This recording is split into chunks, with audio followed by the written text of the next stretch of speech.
What's up, guys? Thad here with Iowa Budget RC, and I hope you enjoyed watching our little battle between father and son and bickering back and forth, and this Radio Shack Sniper and our Golden Arrow over here. We had a blast running them, and this has got me in the Radio Shack mood, and I know I'm kind of all over the place when I'm RCing, I guess, but it's got me in the Radio Shack mood.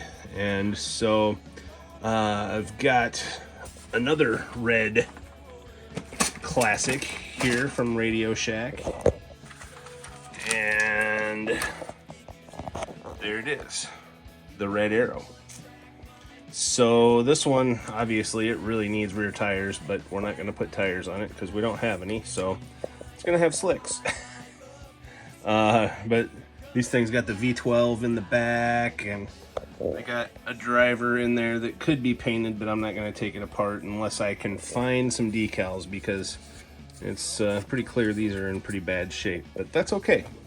Front tires are actually in really good shape.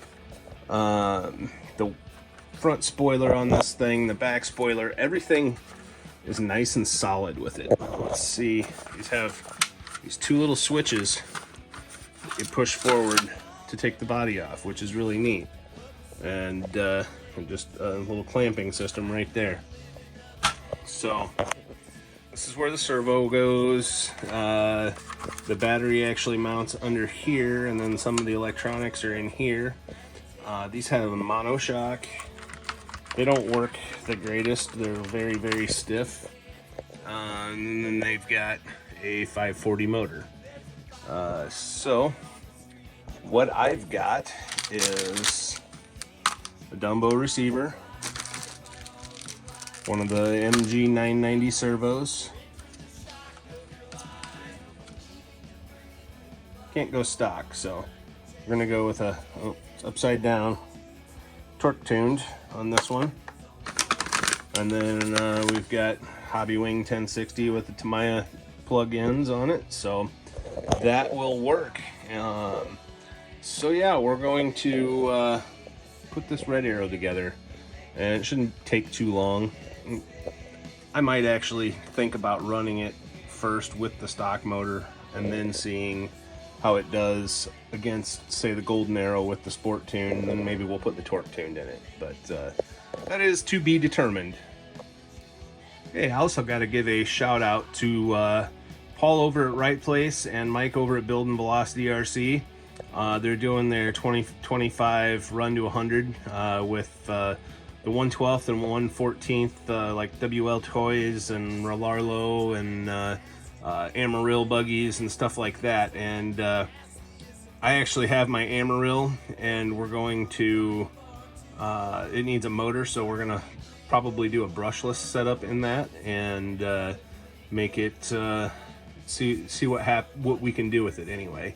But yeah, shout out to Paul and Mike, great guys. Go check out their channels if you're not subscribed already, or just look up 2025 run to 100, and you might find them and some other guys that are in the competitions. But anyway, forgot to say thanks for the stickers, Paul and Mike. These are awesome, and that one's gonna go on the car when we do our speed runs, and the other two will go up on the sticker wall. All right, so to get to the electronics area where the servo and all the electronics are, there's 1, 2, 3, 4, 5, 6 screws you got to take out, and that just pops up and off of there. And yeah, it's just a hollow container, but we're going to take the circuit board out, and sadly the switch too. That switch is toast. Definitely got water damage. And then the servo, and we will figure out how we're gonna get our servo mounted down. Shouldn't be too hard. And I'm actually going to keep the capacitors up here because I think it looks cool. Up there, that's where they put the heat shield around them and everything to keep them nice and cool, and I think that's pretty neat. So anyway, I'm gonna start ripping this stuff out and I'll bring you back. All right, we've got the wires cut, and so these are the original motor wires. I left them long enough to where if I want to, I can throw connectors on them and, you know, use the original motor. Those actually went up to the capacitors, the heat sink up there. I'm gonna leave that alone. The bad thing about doing Radio Shack stuff is they kind of use their own servos. So like this, look at the spline, it's got a half circle on it.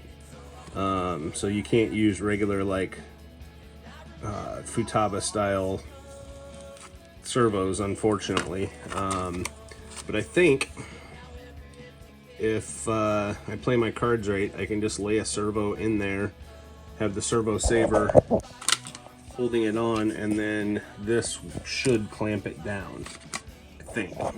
We will see, but first thing I gotta do is I'm gonna have to pop these tie rod ends off of the servo saver that is in here, and then I'm gonna have to hunt down one of my Tamiya ones, which I know I have, but don't know where they're at. Well, this just turned for the worst because I can't find my Tamiya servo saver. So I'm gonna have to tear apart my mess of a hobby room and try and find it. And I'm really not motivated to do that right now.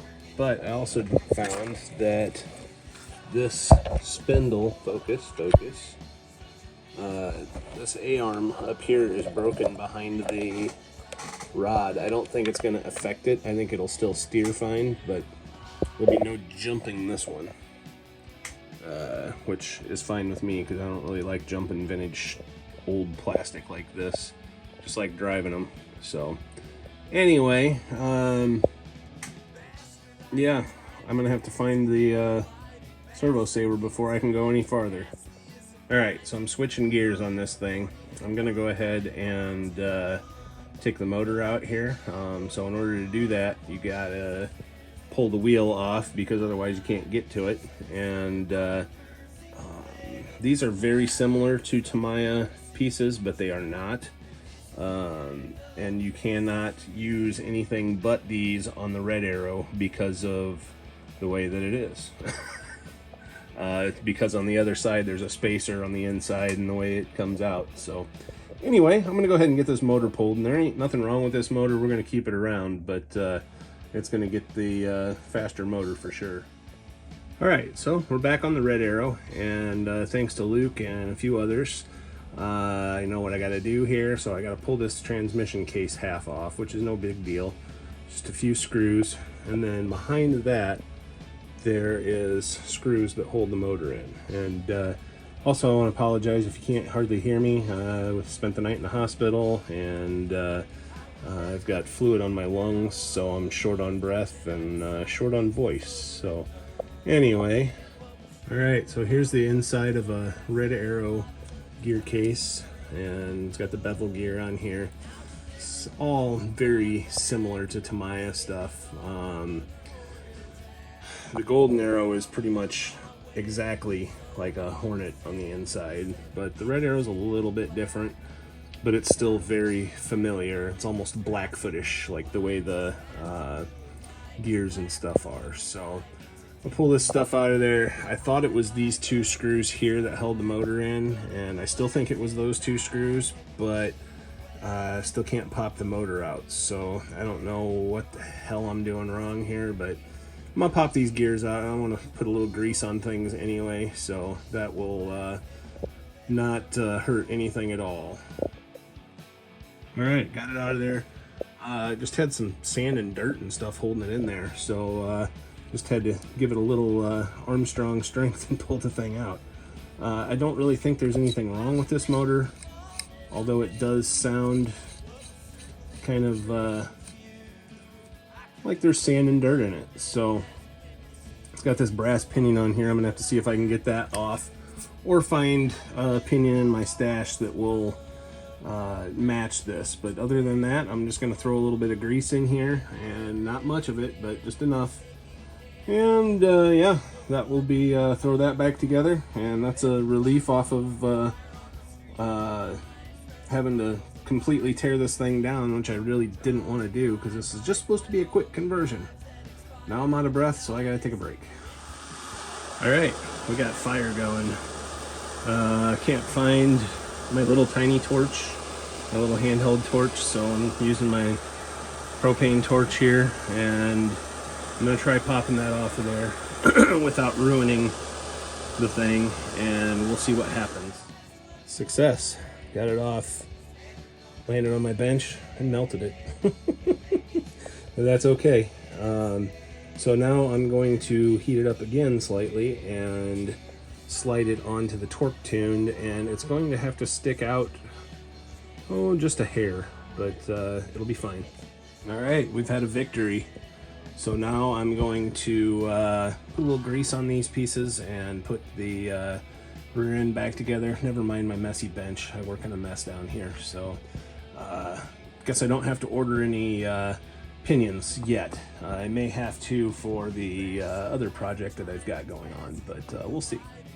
All right, Sport Tune 540 is in, and got everything kind of put into place. I figured out how I'm going to do my servo, but I got to get a servo saver, and I'm going to try and get these pins out of here because actually the front control arm is broken right there, and I'm thinking that I'm going to fix that in one way or another. So I've got some screw-in style Traxxas pins that I could probably use, or possibly a little bit longer, go up from the bottom side, whatever. We'll figure that out. Maybe I'll just glue a little thin piece of aluminum to the top of there and drill a hole in it so that way it's got some kind of support, but yeah, we'll figure that out. Anyway, till I get a servo saver for this thing, this is on hold. So yeah, this has been your cluster of a Radio Shack turbo red arrow buggy Resto-Mod part 1. Now, next video we are going to be messing with the sniper again. We're going to put Sport Tune 380 in that and run it up against the Golden Arrow, and maybe this later after we get it going. So yeah, that'll be fun. And then at some point we're going to start working on the Amarillo or the Relarlo, one of the two, and try and make it fast. So yeah, but anyway guys, thanks for watching. This video's kind of been a little bit of a CF, and I've been sick in and out of making this thing, so I'm out of breath, so I'm going to sign off, but you guys have a great day, and thanks for watching.